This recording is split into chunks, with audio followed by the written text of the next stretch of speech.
Immigration rights advocates tell us they plan to gather here outside this Home Depot again tonight. This is where city officials say that man was struck and killed. I want to give you a look at the blurred image, which shows where the CHP says a Department of Homeland Security said DHS agents were not pursuing him, and they do not know the man's legal status. The department also said CHP did not notify them about the incident until hours after their operations. Federal agents moved into the parking lot just after 9:30 in the morning. They were handcuffing day laborers waiting for work. Immigration right groups say about 12 other workers were taken into custody, and one man was hit by a federal agent's car and injured. Last night, dozens showed up here.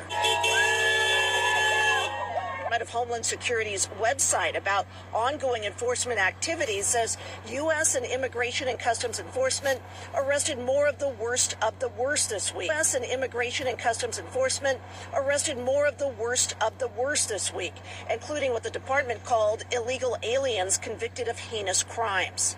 Immigration right groups say they will be back this evening and plan to share information about the man who died. Why was he Noemi Marie Sanchez is an illegal immigrant. From his family? Well, maybe whatever. Because where he came from is so awful that fucking it's worth heinous taking crime, a chance to run bro, on my the eye. freeway? Baseball bat to the head. Broken windows in my RV. Bro, that's Noemi Sanchez. Stole my dog. Stole my house that I was living in. And those groups plan to gather here at about 5:30 this Greedy, evening. needy Cara motherfucker. Finstrom, KCAL News. Piece of shit.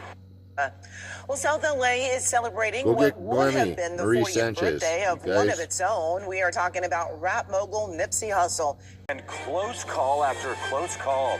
New data looks into just how dangerous the skies were around Reagan National Airport before the deadly crash between a military helicopter and a passenger jet. What it means for air safety today.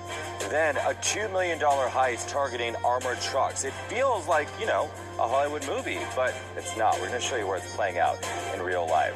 And a new power struggle in the nation's capital. How Washington, D.C. leaders are launching their first major pushback to President Trump's takeover. You're watching the 10 at 10. As part of the NTSB investigation into the crash, those studies prompting this question to the FAA during last month's investigative hearing. What I'm trying to figure out is, how do we not find this out after an accident? None of the airlines had identified any of the risk here. The Army hadn't identified the risk here, and we hadn't identified the risk here. In the area where the collision occurred, helicopters were limited to a maximum altitude of 200 feet. But last year, 1 in every 10 exceeded that limit while flying directly in front of the runway.